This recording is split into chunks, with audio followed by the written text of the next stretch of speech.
અને માતાને પ્રાપ્ત કરવા માટે કુળદેવીને કદાચ એની ભક્તિ કરવા માટે કોઈ દીકરા દીકરીઓ અયોગ્ય નથી।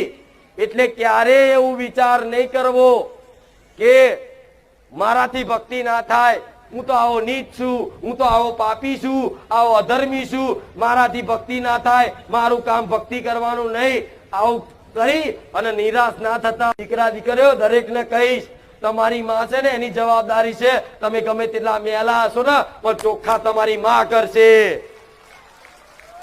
આજ કઈક નિરાશ એટલે થઈ જતા હોય છે કે મારી હવે ભક્તિ કરવી ને પણ મારું મન હારું નહીં, મારા વિચારો હારા નહીં, આળસ ગમતું નહીં। તો બધાને આવું થતું હોય શરૂઆતમાં, પણ છતાંય તે એવી પરિસ્થિતિ ભાઈ તે કદાચ તમારી માતાને પ્રાર્થના કરે જ રાખો, કરે જ રાખો। જીવ આળસ આવે કે